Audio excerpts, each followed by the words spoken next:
অসারে সংসারে বিষয় বিশ্বসঙ্গাতুল ধিয় সনার্থম সেমার্থম পিবত সুখগাথা তুলাসুধম কিমর্থম ব্যর্থম ভো ব্রজত কুপথে কুতুষিত কথে পরীক্ষিত সাক্ষী অশ্রবণগত যুক্তি কথনে।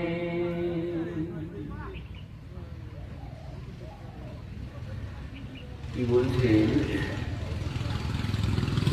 সুত গোস্বামী? অসার সংসারে বিষয় বিষসঙ্গমূলধীয়ঃ সনার্থম সেমর্থম পিবত সুখ গাথা তুলাসুধ্যম কিমর্থম ব্যর্থম ভো ব্রজত কুপথে কুৎসিত কথে পরীক্ষিত সাক্ষী শ্রবণগত মুক্তি অত্যুক্তি কথনে। বলছেন অসার সংসারে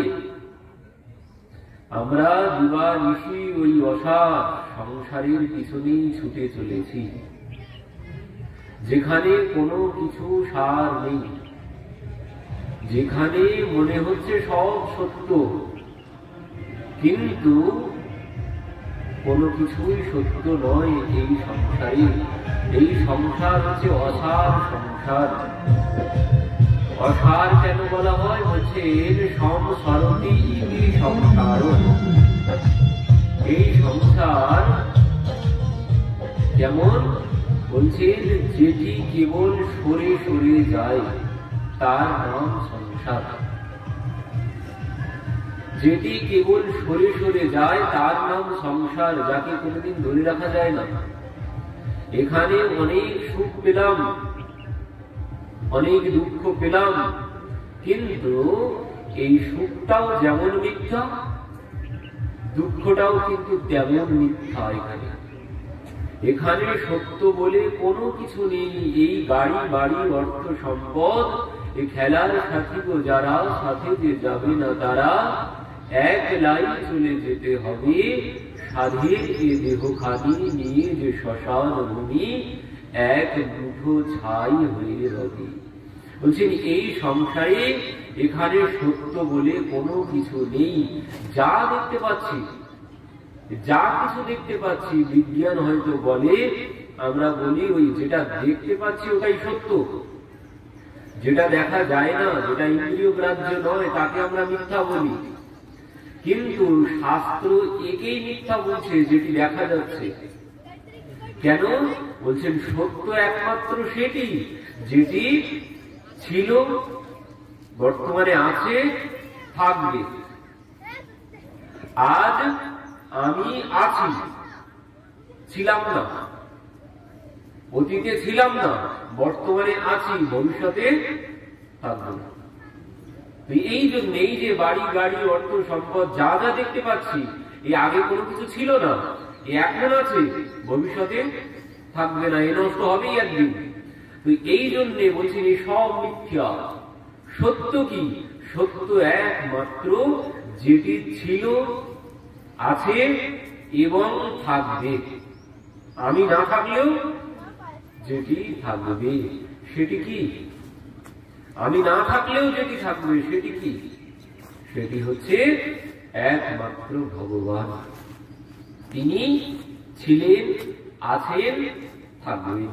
আমি ছিলাম না, আছি, থাকবো না। তো আমি মিথ্যা। যা জগৎ দেখতে পাচ্ছি সব মিথ্যা, শুধুমাত্র একমাত্র ভগবান সত্য।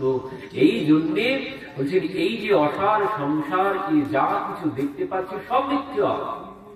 স্ত্রী পুত্র বান্ধব যত মরি যাবে শত শত, আপনারে হও সাবধান। এই গাড়ি বাড়ি অর্থ সম্পদ স্ত্রী পুত্র পতি পেয়ে মনে হচ্ছে এই আমার সব, কিন্তু এসব কেউ আমার না, এই আমার সব ওই খেলার সাথী।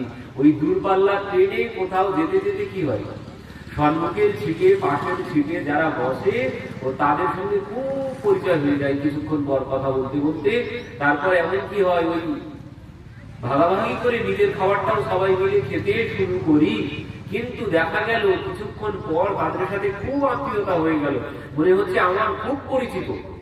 কিন্তু কিছুক্ষণ পরে কি হবে, যেই আমার স্টেশন চলে আসবে সেই আমাকে নেমে যেতে হবে।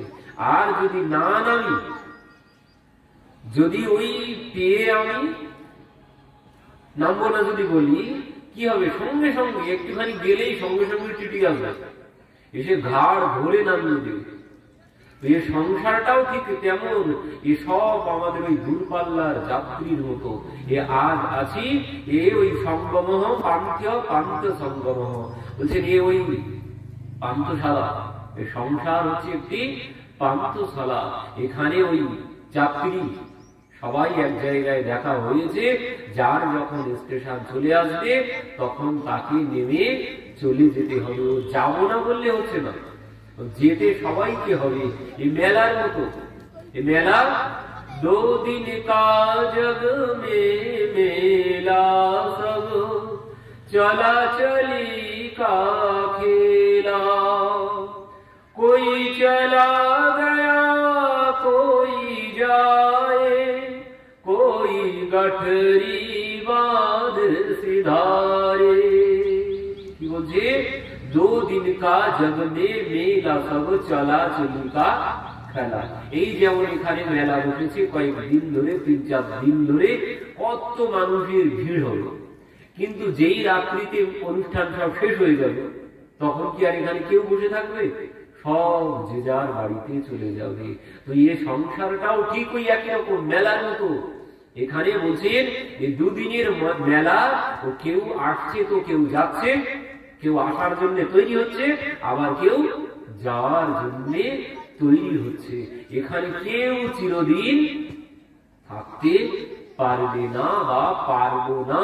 এ যদি আমার আমার বলে বসে থাকি, বলছেন ওই দুর্যোধন বলেছিল, ও রাবণও বলেছিল সব আমার, কিছু রাখতে পেরেছে? বিনা যুদ্ধে নাহি দিব সুচাগ্র মেদিনী, বলছেন বিনা যুদ্ধে সূচের অগ্রভাগে যেটুকু জায়গা ধরে ওইটুকু জায়গাও দেব না। সব আমার, সব আমার, সব আমার। কিন্তু চোখ বুঝলেই সব অন্ধকার। এখানে আমার বলে কোনো কিছুই নেই। এখানে সব মনে হচ্ছে এখন আমার, কিন্তু চোখ যেই বন্ধ করব সব অন্ধকার। এখানে আমার বলে কোনো কিছু নেই। এই যে সংসার বলছেন অসার সংসার, এই সংসার অসার কেন বলছেন, এখানে খুব যদি দুঃখ পেয়েছি, খুব দুঃখ পেলাম, সব থেকে যে প্রিয় সেই অকালে চলে গেল, খুব দুঃখ পেলাম, কিন্তু সেই দুঃখ কতদিন থাকবে? ও 2 দিন, 4 দিন, 5 দিন, 1 মাস, ও পরে ও সব ভুলে যাবো। থাকবে সেই দুঃখ? কেউ এই দুঃখ ধরে বেঁচে থাকবে? কেউ বেঁচে থাকবে না। সে আবার নূতন রাস্তা ধরবে চলার জন্য। তো এখানে দুঃখটাও মিথ্যা। ঠিক তেমন এখানে আজ খুব সুখ পেলাম, আজ খুব সুখ পেলাম, দেখা গেল 1 কোটি টাকার লটারি পেয়ে গেছে, 1 কোটি টাকার লটারি পেতে গেছে আমার। আনন্দের আর সীমা নেই। কিন্তু সেই আনন্দ কয়দিন থাকবে? কয়দিন রাখবেন সেই আনন্দ? ও ঠিক 1 মাস, 2 মাস, 1 বছর পরে ও টাকা সব ওই আমাদের এখানে এক জায়গায় বেঁধেছিল, একদম ভিখারি, তাই 1 কোটি টাকা বেঁধেছিল। কিন্তু সে এখন ওই যা আগে ছিল ঠিক তাই হয়ে গেছে। এখানে কোনোদিন কোনো কিছু স্থির নয়। ওই সমুদ্রের তরঙ্গের মতো এখানে কোনো কিছু স্থির নয়। এই জন্য বলছেন অসারে সংসারে বিষয়। এই যে বিষয়, কাকে আমরা সত্য ভাবছি? বিষয়কে। বিষয় কি? রূপ, রস, গন্ধ, শব্দ আর স্পর্শ। কারোর চোখটা খুব রূপ দেখতে ভালোবাসে, কারোর জিহ্বা খুব রস পেতে ভালোবাসে, গন্ধ, কারোর নাসিকা খুব গন্ধ নিতে খুব ভালোবাসে, রূপ, রস, গন্ধ, শব্দ। কারোর কর্ণ খুব শব্দ শুনতে ভালোবাসে, খুব মিষ্টি শব্দ শুনতে খুব ভালোবাসে। তো রূপ, রস, গন্ধ, শব্দ আর স্পর্শ, এই ত্বক, এ শুধু ওই নরম স্পর্শ পেতে চায়। এই যে রূপ, রস, গন্ধ, শব্দ, স্পর্শ, বলছেন যার পিছনে ছুটে বেড়াচ্ছ, এই যে রূপ, রস, গন্ধ আর স্পর্শ, এই ছাড়া আর অন্য কোনো কিছুর পিছনে কিন্তু কেউ ছুটছে না। সবার লক্ষ্য সম্মুখে এই পাঁচটি বিষয়। তো বলছেন যার পিছনে ছুটে বেড়াচ্ছ, সব মিথ্যা, সব অসার। আর এই যে রূপ, এই যে রস, এই গন্ধ, এই শব্দ আর এই স্পর্শ, এই পাঁচটি বিষয়তেই জীব সব শেষ হয়ে যাচ্ছে। এই অসার বিষয়ের পিছনেই ছুটে জীব সব শেষ করে ফেলছে। আজ যে জেলখানায় বসে আছে, সে কিসের জন্য বসে আছে? আজ যে জেলখানায় বসে আছে, এই যে যার জেল হলো এখন, কিসের জন্য বসে আছে? জেলখানায় কিসের জন্য বসে আছে? ওই পাঁচটির একটি, কিন্তু ওই রূপ, রস, গন্ধ, শব্দ, স্পর্শ, যে কোনো একটি আছে। তো এর জন্য আজ জেলখানায় বসে আছে। তো এই যে বিষয় পাঁচটি, এই বিষয় পাঁচটি আমাদের মানুষের ক্ষেত্রে কিন্তু এই বিষয় সবকটির পিছনেই মানুষ ছোটে। কিন্তু জগতে কিছু কিছু প্রাণী আছে, তাদের মধ্যে এই পাঁচটি বিষয় নয়, একটা বিষয়ের পিছনে ছোটে। কিন্তু মানুষ কিন্তু এই পাঁচটি বিষয়ের পিছনেই ছুটছে। একজন মানুষ এই পাঁচটির পিছনেই ছুটছে। কিন্তু জগতে কিছু কিছু প্রাণী আছে যারা একটা বিষয়ের পিছনে ছোটে। যেমন রূপ, রূপের পিছনে কে ছোটে? রূপের পিছনে পতঙ্গগুলো ছোটে। রাত্রিতে আগুন জ্বালুন, সব এসে ওই রূপ দেখে সব ঝাঁপ দিয়ে তার প্রাণটা শেষ করে দেবে। তারপরে রস, রসের পিছনে কে ছোটে? যে রূপ, রস, রসের পিছনে বলছে ওই মাছ। মাছ পুকুরের জলে যখন বড়শি দেবে, বড়শিতে ওই চাল বা আটা দেবে, ও পুকুরের মধ্যে আর যতই খাবার থাকুক না কেন, ওই চারটাই গিলবে, আর ওটাই গিলে সে প্রাণ হারাবে। তো রূপ, রস, গন্ধ, গন্ধে কে মরে? গন্ধে মরে ভ্রমর।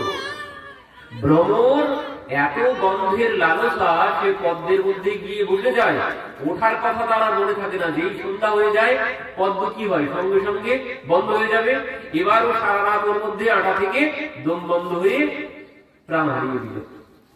তো রূপ গেল, রস গেল, গন্ধ গেল। এবার শব্দ, শব্দে কে মরে? শব্দের লালসা কার বেশি? শব্দের লালসা হচ্ছে হরিণ। হরিণ শব্দ ছাড়া আর কোনো কিছু ভালোবাসে না। সুন্দর শব্দ যদি শোনানো হয়, ও যেখানে থাকুক, ও তখন আর চোখ দিয়ে দেখে না, কান দিয়ে দেখতে শুরু করে। কান সোজা করে দিয়ে ছুটতে থাকবে কোন দিক থেকে এই শব্দ আসছে। আর ওই যিনি হরিণ ধরেন, তিনি কি করে? ওই সম্মুখে একটা জাল পেতে দেয়, দিয়ে পেছন দিকে শব্দ বাজাতে থাকে, সুন্দর গান বাজাতে থাকে। ওই শুনেই হরিণগুলো ছুটতে থাকে, ও কিচ্ছু দেখে না সম্মুখে, কান দিয়ে শুধু ওই শব্দের দিকেই ছুটতে থাকে। আর ওই ছুটতে ছুটতে ওই জালের মধ্যে গিয়ে জড়িয়ে সে প্রাণ হারায়। তো গেল হাত, হরিণ গেল। আর এবার যে স্পর্শ সুখ, স্পর্শ সুখ কার? হাতির সব থেকে স্পর্শ সুখ বেশি। যারা হাতি ধরে বা ওই হাতির দাঁত যারা ভেঙে ভাঙতে যায়, তারা কি করে? বড় একটা গর্ত বানায়, গর্ত বানিয়ে সেই গর্তের উপরটা ঢেকে দেয়, ঢেকে দিয়ে গর্তের ওই পাশে কি করে? ওই হাতনির যে ডাকের শব্দ, ওই শব্দ করতে থাকে, ওই হাতনির ডাক ডাকতে থাকে। আর হাতিগুলো সব ওই স্পর্শ সুখের আশায় ছুটে চলে আসে, কোনো দিকে আর দেখে না। ওই ডাক শুনেই সে ছুটতে থাকে, আর ওই খাদের মধ্যে পড়ে। আর যিনি ওই জাল ফাঁদ পেতে রেখেছেন, তিনি গিয়ে তার ওই দাঁতগুলো ভেঙে নিয়ে আসে।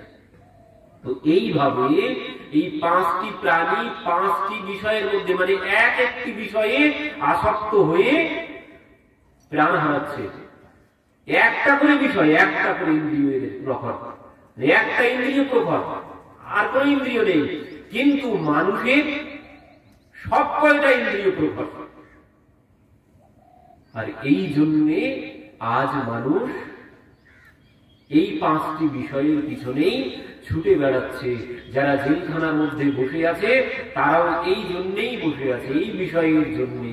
তো বলছেন যার জন্যে ছুটছো এসব মিথ্যা, এখানে সত্য বলে কোনো কিছু নেই। বলছেন অসারে সংসারে বিষয় বিষ সঙ্গ কুল ধীরা, বলছেন এই বিষের সঙ্গ, বিষ, এই যে বিষয় এসব বিষ ছাড়া আর কোনো কিছু নয়। কিন্তু আমার ওই বিষটাই বেশি মিষ্টি লাগে। কেন মিষ্টি লাগে? বলছেন ওই যার শরীরের মধ্যে বিষ প্রবেশ করে, শরীরে যদি বিষ প্রবেশ করে তখন তেতোটাই মিষ্টি লাগে। তো ঠিক আমাদের মধ্যে এই বিষয়ের বিষ প্রবেশ করেছে, সেই জন্যে ওই বিষটা মানে ওই তেতোটাই আমরা সবাই মিষ্টি বলে ধরে নিয়েছি, আর ওর পিছনেই দিবারাত্র ছুটে বেড়াচ্ছি, আর ওর পিছনেই ছুটে সব শেষ করে দিচ্ছি। এই যে মানব শরীর পেয়েছি, ভাগবত বলছেন বড় ভাগ্য মানুষ তন পাওয়া সাধন ধাম মোক্ষকর দ্বারা। ভগবানকে উদ্ধব মহারাজ জিজ্ঞাসা করছে, প্রভু তুমি জগতের জীবের জন্য করেছো কি? যেমন ছেলেরা বলে না তুমি আমার জন্য করেছো টাকি, সারা জীবনে কি করেছো তুমি আমার জন্য, কি করে রেখেছো? তো ঠিক তেমন ভগবানকে বলছেন উদ্ধব মহারাজ, বলছেন প্রভু তুমি জগতের এই জীবের জন্য কি করেছো? তুমি তো জগৎ পিতা, সন্তান যেমন পিতাকে বলে তুমিও ঠিক সবার পিতা। তো তোমাকে যদি জিজ্ঞাসা করে কেউ বলে যে প্রভু তুমি তো পাঠিয়েছো জগতে, তো তুমি পাঠিয়ে আমার জন্য করেছোটা কি করে রেখেছো? আমি কি খাবো কি সেখানে গিয়ে? তো বলছেন ভগবান আমি যে জীবের জন্য কি করেছি শুনবে। কি বলছেন? নৃদেহ মাদ্যম সুলভম সুদূর্লভম প্লাবম সুকল্পম গুরু কর্ণধারম। নৃদেহ মাদ্যম সুলভম সুদূর্লভম প্লাবম সুকল্পম গুরু কর্ণধারম। বলছেন আমি তাকে এই নৃদেহ মানে মানব দেহ দান করেছি, আমি তাকে এই মানব দেহ দান করেছি। কি জন্যে? বলছেন নৃদেহ মাধ্যম সুলভম, সুলভে অতি দুর্লভ বিষয় আমি তাকে দান করেছি। বলছেন অতি দুর্লভ বিষয় অতি সুলভে আমি তাকে দান করেছি। কেন দান করেছি? বলছেন নৃদেহ মাধ্যম সুলভম সুদূর্লভম প্লাবম সুকল্পম গুরু কর্ণধারম। বলছেন এই প্লাবম মানে এই সংসার সমুদ্র পার হওয়ার জন্য আমি তাকে এই মানব শরীর দান করেছি, যাতে সে আমার কাছে চলে আসতে পারে। তো এই মানব শরীর কি? বলছেন এই মানব শরীর হচ্ছে নৌকা, এই নৌকা বা তরণী রূপী এই মানব শরীর আমি দিয়েছি। কিসের জন্য? বলছেন এই সংসার সমুদ্র পার হয়ে আমার কাছে আসার জন্য। তো বলছেন তরণী তো তুমি দিয়েছো, বুঝলাম, তো নৌকা তো সবাই চালাতে পারে না, নিজে সবাই পারে? সবাই পারবে না। তো বলছেন যে এই তরণী চালাতে পারবে না তার জন্য কি করেছো? বলছেন তার জন্য নিদেহ মাধ্যম সুলভম সুদূর্লভম প্লাবম সুকল্পম গুরু কর্ণধারম। আমি তার জন্য মাঝিরও ব্যবস্থা করেছি, কর্ণধার মানে মাঝি, যে আমি তার জন্য মাঝিরও ব্যবস্থা করেছি, শুধু শুধু নৌকা দেয়নি, আমি মাঝিও দিয়েছি।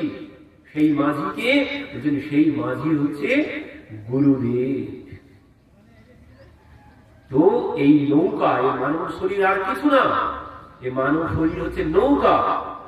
এই নৌকা দিয়ে এই সংসার সমুদ্র পার হয়ে আমরা এপার থেকে ওপারে ভগবানের কাছে যেতে পারি। কিন্তু আমরা এখন ভগবান এই মানব শরীর বলছেন দিয়েছেন, কি বলছেন? সুলভম সুদুর্লভম, মানে সুলভে দিয়েছি, সুদুর্লভ বিষয়। তো এইখানেই হয়ে গেছে সমস্যা। কেন সমস্যা হয়েছে? বলছেন অতি দুর্লভ বিষয় যদি কেউ সুলভে পেয়ে যায় তার মূল্য আর কেউ দেয়? বহু মূল্যবান বিষয় কিন্তু যদি কেউ এমনি এমনি পেয়ে যায় তার মূল্য যেমন আমরা দিতে পারি না, ঠিক তেমন এই যে বড় দুর্লভ বিষয় এই মানব শরীর আমরা পেয়েছি কিন্তু তার মূল্য আমরা কেউ দিতে পারছি না। বলছেন এই জন্যেই আমাদের এই অবস্থা হয়েছে। তো ভগবান এই মানব শরীর দিয়েছেন কি জন্য? বলছেন আমি দুর্লভ বিষয় সুলভে দিয়েছি। তো কি জন্য দিয়েছেন? কি জন্য দিয়েছেন? দেখুন, আমারই জন্য দিয়েছেন। কারণ কপিল ভগবান মাতা দেবহূতিকে বলছেন, মাতা এই শরীর ভগবান আমাকে দিয়েছেন কিসের জন্য? ওই সংসার সমুদ্র পার হয়ে তার কাছে যাওয়ার জন্য। তো বলছেন এই শরীর যখন তিনি আমাকে দিয়েছেন তখন কি করেছে দেখুন, বলছেন এখানে যখন আমরা মাতৃগর্ভে যাই, যখন মাতৃগর্ভে যাই মনুষ্যজনিতে, শুধুমাত্র যখন মনুষ্যজনিতে মাতৃগর্ভে যাই, যখন আমার 7 মাস বয়স হয়, সেখানে মাতৃগর্ভে যখন আমার 7 মাস বয়স হয় তখন কি হয়? বলছেন তখন সমস্ত জ্ঞান হয়ে যায়। শাস্ত্র বলছে এই কথা, বিজ্ঞান হয়তো বিশ্বাস এখনো করতে পারেনি। তো শাস্ত্র ভাগবত বলছে যখন আমার মাতৃগর্ভে 7 মাস বয়স হয় তখন আমি সমস্ত জ্ঞান লাভ করি সেখানে। কোন জ্ঞান? বলছেন গত 100 জন্ম ধরে, গত 100 জন্মে আমি কিভাবে কোথায় কখন জন্মগ্রহণ করেছি তখন সব কিছু আমার মনে পড়ে যায়। এবার তখন কি করি? তখন ওই মাতৃগর্ভের মধ্যে বলছেন এখানে ভাগবতে কপিল ভগবান, তত্রালব্ধা স্মৃতির দৈবত কর্ম জন্ম শতোদ্ভবম স্মরণ দীর্ঘ মনুচ্ছ্বাসম সর্ব কিম নমো বিন্দতে। বলছেন সেখানে স্মৃতি দৈবত, দৈবক্রমে শত জন্মোদ্ভবম, মানে 100 জন্মের কথা আমার সব মনে পড়ে যায়। আর সেখানে বসে বসে তখন বলতে থাকি যদ জনি প্রমুচ্চে হম প্রপদ্যে পুরুষোত্তমম। বলছেন হে পুরুষোত্তম, আপনি আমাকে এখান থেকে বাইরে নিয়ে চলুন, এবার গিয়ে আমি আপনারই ভজনা করব যাতে আর এই অন্ধকারের মধ্যে না আসতে হয়। কিন্তু সেসব কথা আর কোনো কিছুই এখন মনে নেই। বলছেন রামচরিতমানসে, अब जग जाई भेजहु चक्र पानी शिरोहेट ऊपर चरण संकट बात नहीं पूछत कोई। বলছেন সেখানে সেই কষ্ট কেউ জিজ্ঞাসা করে না। চরণটা উপরের দিকে, মাথাটা নিচের দিকে, আর সেখানের যে সংকট বাত সিঁড়ি হেট উপর চরণ সংকট বাত নাহি পুছত কৌ। বলছেন কেউ জিজ্ঞাসা করতে আসে না। সেখানে যে যন্ত্রণা, সেই অন্ধকারের মধ্যে 10 মাস 10 দিন সেই অন্ধকারের মধ্যে থেকেছি, কিন্তু কেউ জিজ্ঞাসা করতে আসে না কেমন আছি সেখানে। তো বলছেন সেখানে একমাত্র জীব 7 মাস হয়ে গেলে এবার সে ভগবানকে ডাকতে শুরু করে দেয়, হে প্রভু তুমি আমাকে এখান থেকে মুক্ত করো, আর এখানে আসবো না। এই যে পুনরপি জন্মানম পুনরপি মরণম পুনরপি জননী জঠরে শয়নম। বলছেন প্রভু এই চক্রে আর ঘুরবো না, এবার গিয়ে তোমার ভজনা করব, তুমি একবার এখান থেকে আমাকে এই যন্ত্রণা থেকে মুক্ত করো। কিন্তু সেসব আর এখন কোনো কিছুই মনে নেই। ওই যে বিষয়ের মধ্যে পড়েছে, ওই রূপ রস গন্ধ শব্দ স্পর্শ পেয়ে সে সব ভুলে গেছে। এখন আমি যে কে, কোথা থেকে এসেছি, কি বলে এসেছি, কি জন্য এসেছি, সব কিছু ভুলে গেছে, এখন আর কোনো কিছু মনেই নেই। এখন মনে হচ্ছে ওই ভাগবত শোনার সময় এখন নেই, এখন ওই বাড়ির কাজকর্ম করবো না, এই দুবেলা ভাগবত শুনতে যাবো, ওটাই এখন লক্ষ্য হয়েছে, ওটাই সব। কিন্তু এখানে বলছেন অসারে সংসারে বিষয় বিষ সঙ্গ কুল দিয়া, বলছেন যা নিয়ে পড়ে আছো সব অসার, সব মিথ্যা, এখানে কোনো কিছু সত্য নেই। ও চোখ বুঝলে সব অন্ধকার, ও যাই আমার আমার করছো না কেন, এখানে সব চোখ বুঝলে অন্ধকার, এখানে আমার বলে কোনো কিছু নেই। সেই রাবণ আমার বলে কোনো কিছুই নিয়ে যেতে পারিনি, তার কি ছিল না, এমন কেউ ছিল না রাবণের জন্য কাঁদেনি। রাবণ শব্দের অর্থ কি? রাবণ শব্দের অর্থ যে সবাইকে কাঁদায়, সেই হচ্ছে রাবণ। তো এমন কেউ নেই, সেই সময় কেউ ছিল না যে কাঁদেনি, ভগবানও কেঁদেছে, কেউ বাদ যায়নি, মানে সবার চোখ থেকে জল পড়েছে। আর যার জন্য সবার চোখ থেকে জল পড়ে সেই হচ্ছে রাবণ। এ কোনো নাম না, কিন্তু এটা মানে যার জন্য সবার চোখ থেকে জল পড়ে তার নাম হচ্ছে রাবণ। তো এই রাবণের জন্য ভগবানও কেঁদেছেন, এই রাবণের জন্য মহাদেব কেঁদেছেন, এই রাবণের জন্য সমস্ত যত দেব দেবী আছে সবাই কেঁদেছে, সমস্ত জগৎবাসী সবাই কেঁদেছে।